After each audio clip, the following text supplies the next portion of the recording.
Welcome to TWIN BUSCH Germany, your competent specialist since 1997 in professional vehicle workshop equipment. With a corporate headquarters in Germany and 9 other branches in 7 countries, as well as over 40 sales partners worldwide, we are one of the leading manufacturers of vehicle lifts, tire balancers, and tire mounting machines. Hello, I'm Tweenie. In this video, we're going to show you how to correctly install your TWIN BUSCH lift TW242E.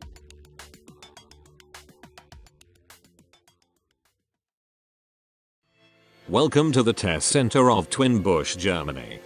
Your TWIN BUSCH hydraulic lift TW242E will be delivered in 2 packages. The main package containing the lift columns, and another one containing the motor unit. To operate the lift, you will also need 10 liters of hydraulic oil. Before beginning the assembly process, you should consider the position in which you will be placing your TWIN BUSCH lift. First, you will want to decide where you would like to position the main column that houses the control and motor unit. Keep in mind, the position in which you place this column is where you will be operating your automotive lift. On this side, you will need some space for operation. Also from this side, you have the electrical connection, which if possible, is better from above. The positioning of the main column and secondary column play no role in which direction the vehicle may be driven onto the lift. This is determined by adjusting the position of the long and short carrier arms. You can change the position of the carrier arms when needed, to change the direction at which the vehicle may be driven on the lift. It's important to leave enough space at the front and back of the lift. Before starting installation, read the instructions provided carefully. They are included in the package containing the motor unit. Be sure to check that all nuts and bolts are tightly fastened during assembly. Now you can remove the outer packaging from the box containing the columns.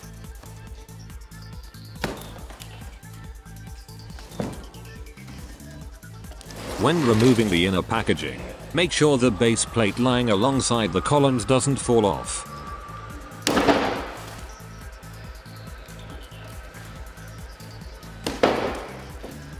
Place the base plate close to the intended place of installation. It will assist you in spacing the columns correctly.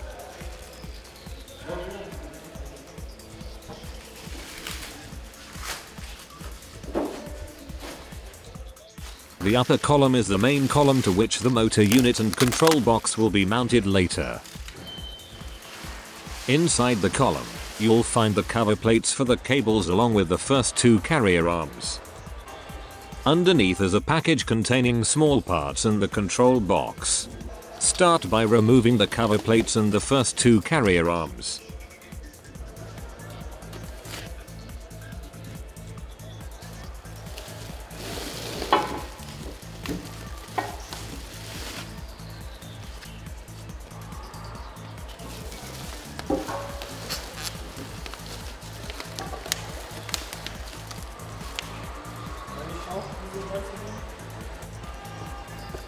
Remove the small parts box and check that nothing is missing.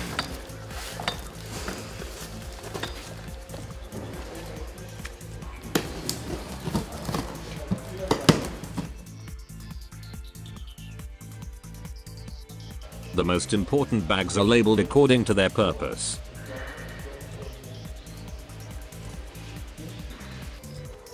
Before removing the transport frame, place wooden blocks underneath the lift columns to minimize the risk of injury when unbolting them. Raise the foot end of the upper column slightly using a suitable device.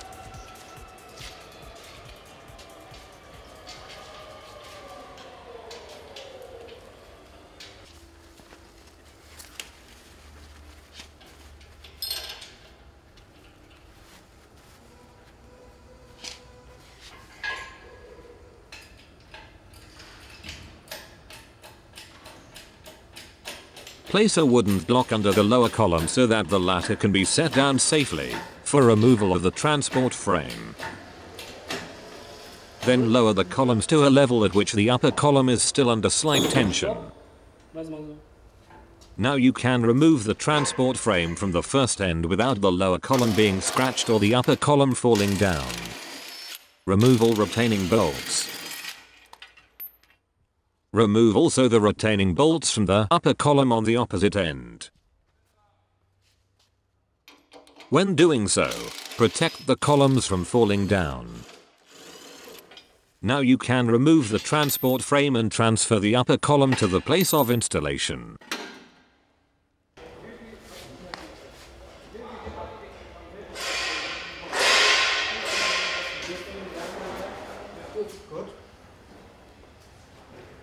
When you get there, tip the column upright and place it in position.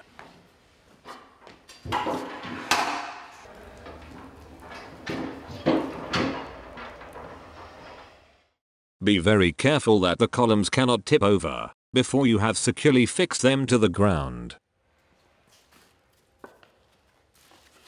Then remove the control box and the two other carrier arms from the second side.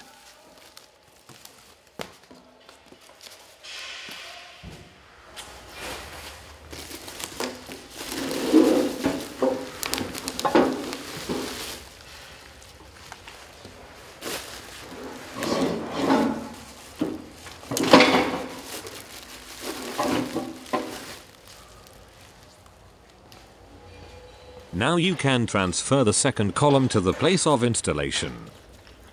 To do this, lift the column slightly and remove the remaining bolts from the second transport frame.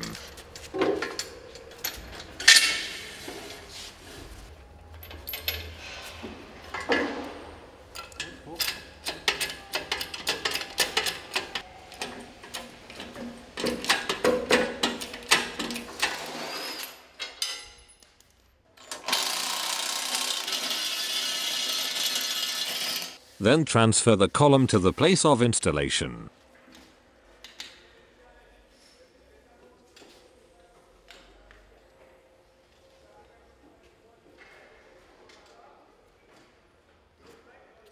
Tip the column upright and align it approximately.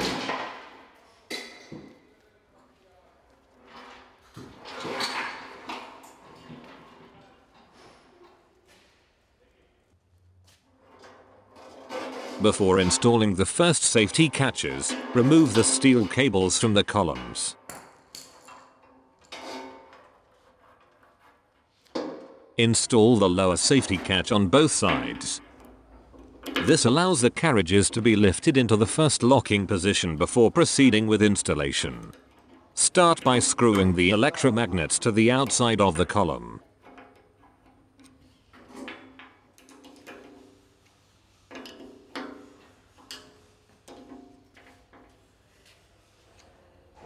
Then hang the catch in place from the inside.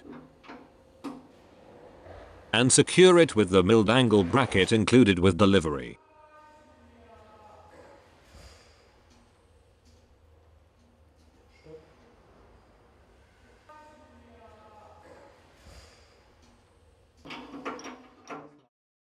Now raise the carriages into the first locking position. This allows access to the recesses for the base plate at the lower end of the columns. Now you can unpack the base plate. Insert the base plate in the recesses provided on both columns. Then align the columns accurately. Check the distance between the columns as well as their position in the room. The columns should now be in their final installation position. Finally, check the posts with a piece of string for alignment. The string should form a straight line to the posts. Here you can see how to adjust the posts by turning.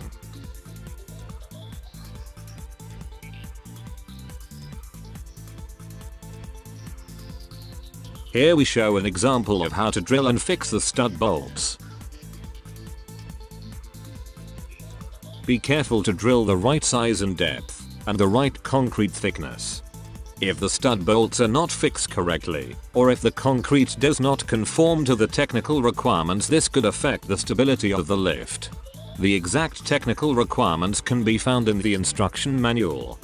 To fix the stud bolts, you do not have to move the lift. Drill vertically and take care of the depth.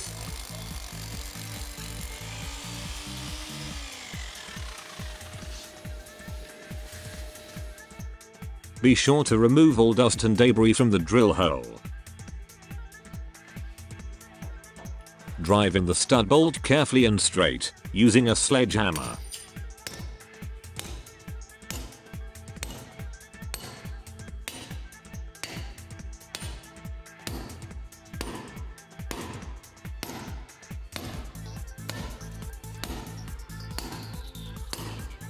Before tightening the nuts, check your columns to make sure they are correctly aligned and level.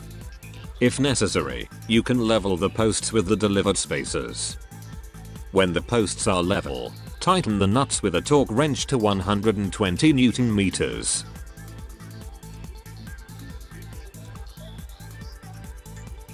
As the columns are now securely anchored, we can install the two upper catches as well. Proceed as described previously.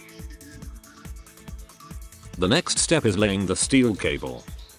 To do this, remove the base plate and thread the cables into the corresponding return pulleys. The steel cables lead up from the carriage around the upper pulley. From there, all the way down to the lower column pulley, and to the opposite column. And the same on the other side. The steel cables are now connected to the two lifting carriages and forms a loop circuit, which forces the carriages to work synchronized. In order to insert the cables into the pulleys, the latter have to be rotated to make room for the cable.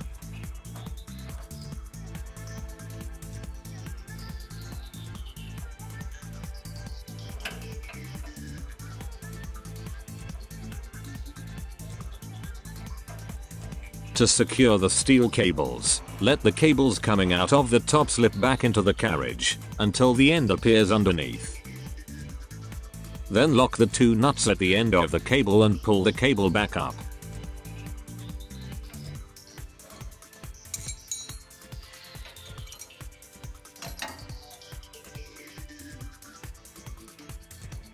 Repeat this procedure on the other side.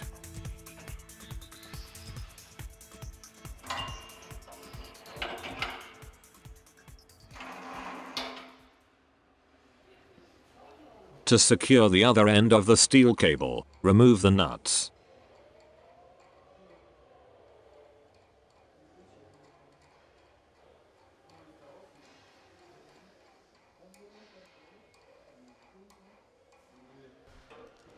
You can then feed the steel cable into the carriage from underneath, and fasten it on top with a nut.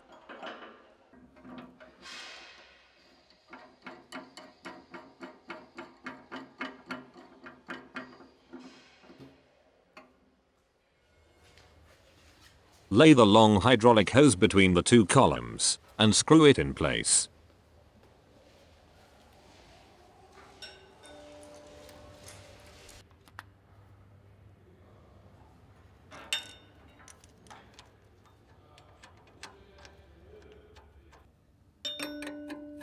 Make sure that the pipe is pointing vertically downwards, and is screwed in place very tightly.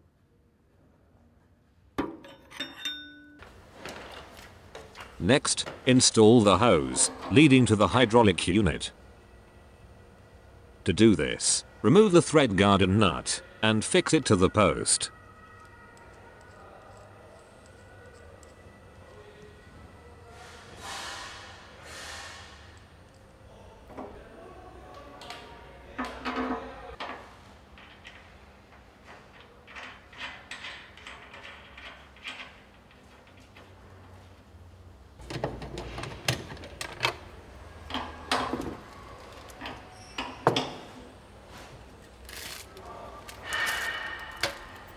Open the control box and remove the mounting screws.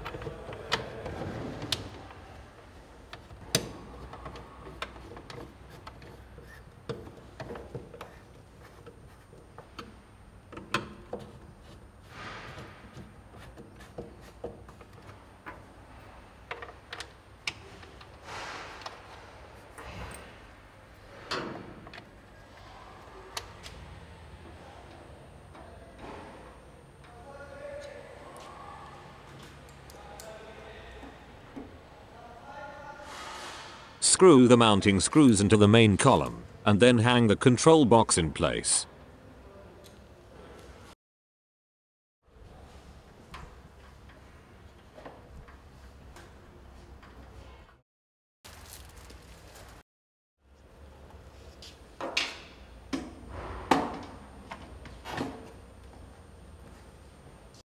Tighten the control box screws from the inside.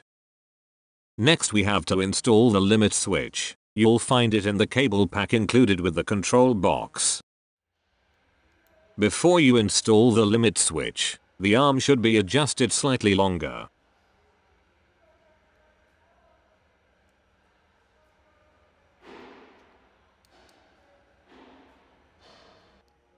Remove the mounting screws.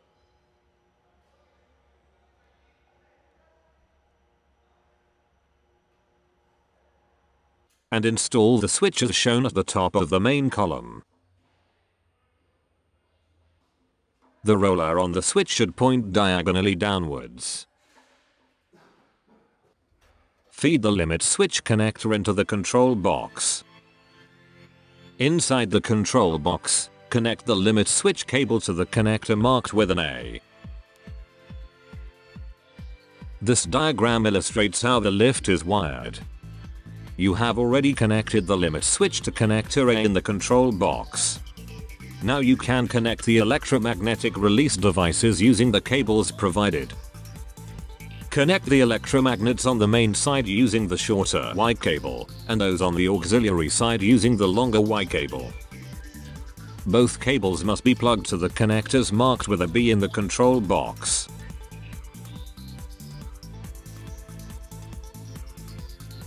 Later, after installing the motor unit, you will need to connect the magnetic discharge valve to C in the control box.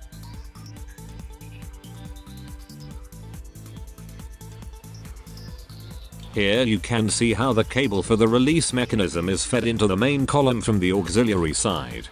Be sure to lay the cable in such a way that it cannot be damaged during operation. Before fixing the base plate in place, we recommend securing the hoses and cables with cable ties to protect them from damage.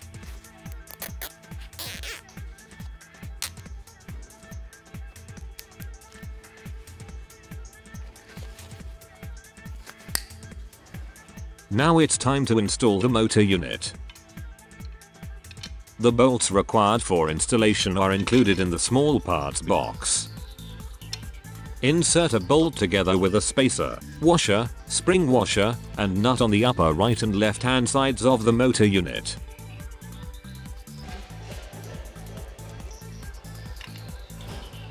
Now you can hang the motor block on the main column.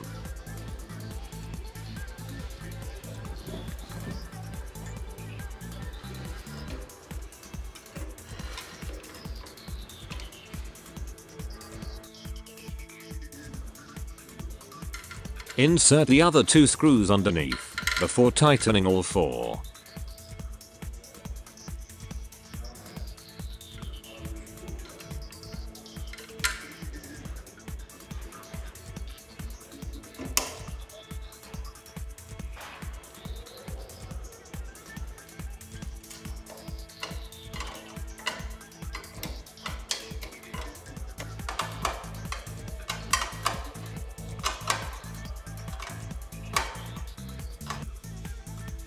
Now the hydraulic unit can be connected to the column.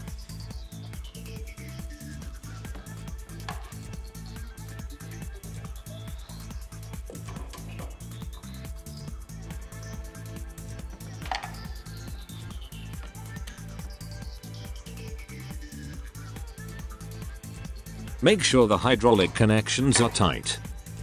Use 2 wrenches to hold the fittings on the hose and hydraulic unit in place, while you tighten the main nut. When tightening the nut on the hose duct, it is advisable to hold the hydraulic hose in a vertical position on the inside of the column to avoid twisting. A twisted hydraulic hose risks being damaged by the carriage when the latter is in motion.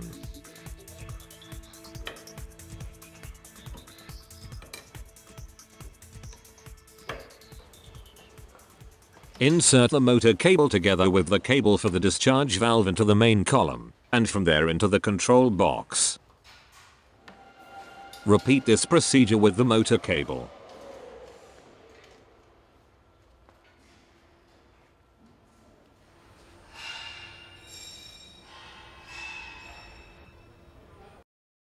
Now connect the electromagnetic discharge valve to connector C in the control box. Please note, the following electrical installation should only be done by a qualified electrician. Feed the motor cable into the control box and wire it as described in the instructions. After completing the electrical works, close the control box. Now the hydraulic reservoir can be filled. Remove the magnetic coil from the discharge valve, in order to gain optimal access to the tank filler neck. Take this opportunity to check that the emergency discharge valve is closed. Then fill the tank with 10 liters of hydraulic oil.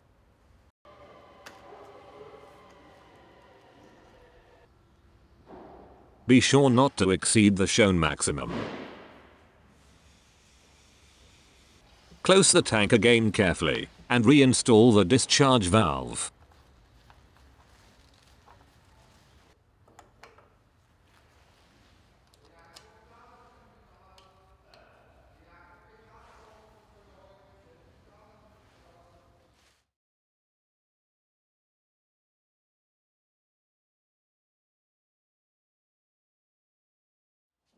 Fasten the door protectors to the carriage.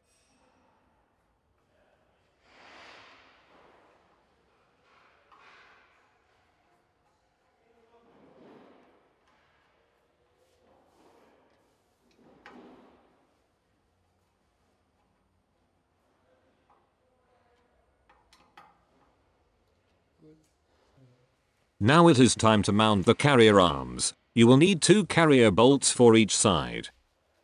You will need 1 short and 1 long carrier arm per column. A practical tip would be to place a nut under the arm safety lock. Insert the first arm and fix it in place. Decide before mounting the arms from which direction you will drive onto the lift. The short arms carry the heavier side of the vehicle. This is usually where the vehicle engine block is located.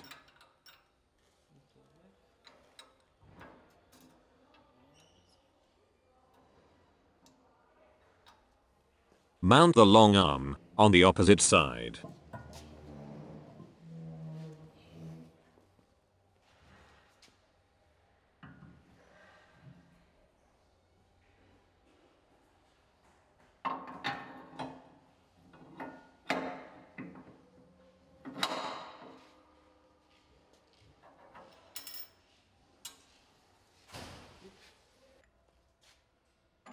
Insert the adjustable lifting pads. Ensure that the turntable mount sits correctly.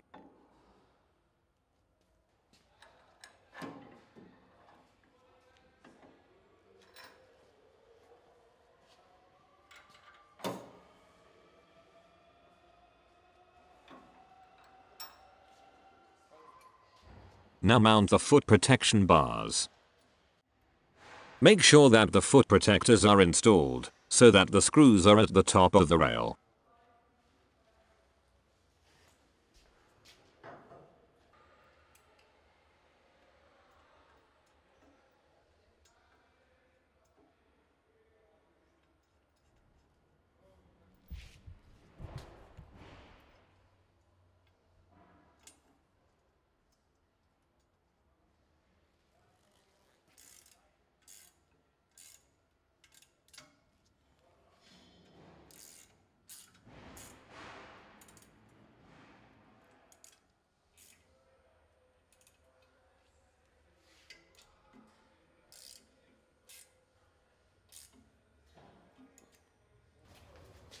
Before proceeding to the next stage, lay the base plate back in place.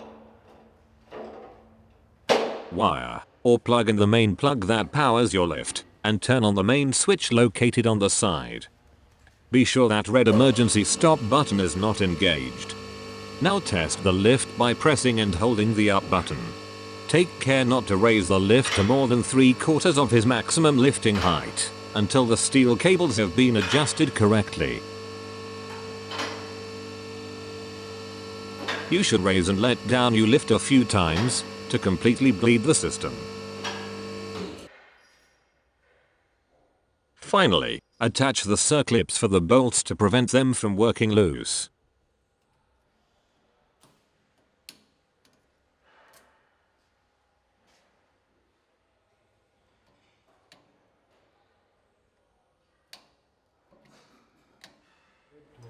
For final adjustment of the cable tension, you will need to unscrew the lock nuts on the threaded rods of both steel cables.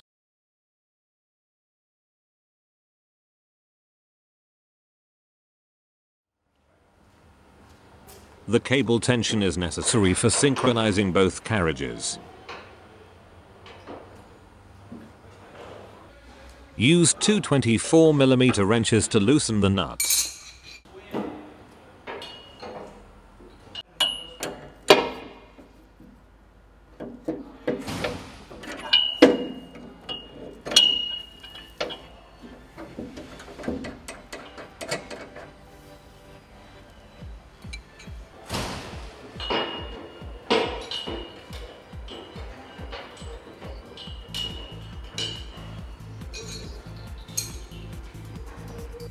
We use a tire lever to tension the cables.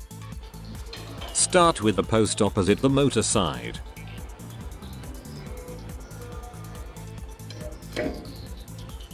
This side usually just needs to be adjusted once to get your base tension.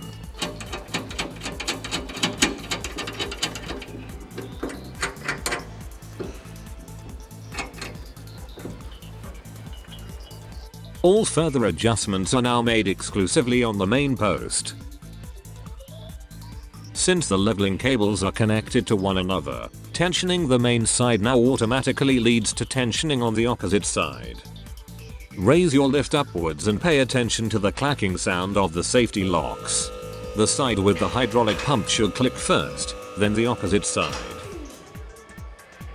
Remember, before adjusting the tension, lower the slides to the next locking position, using the lock button on the control box.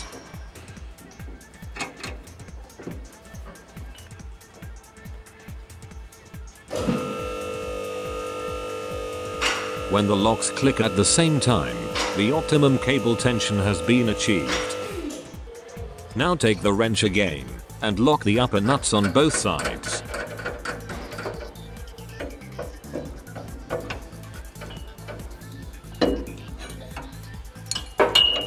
This completes the adjustment of the steel cable tensioning process.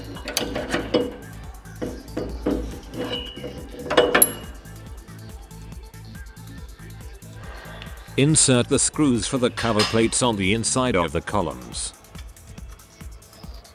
Then mount the cover plates one after the other, starting at the bottom and working upwards. When doing so, be careful not to trap any cables. Repeat this procedure on the other side. Now mount the plastic covers for the magnetic release mechanism.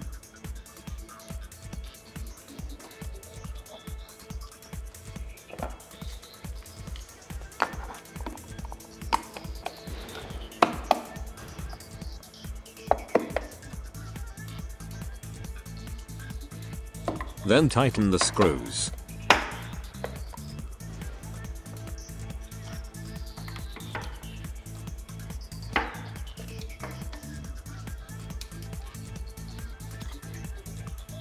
This completes the installation of the twin bush hydraulic lift TW242E.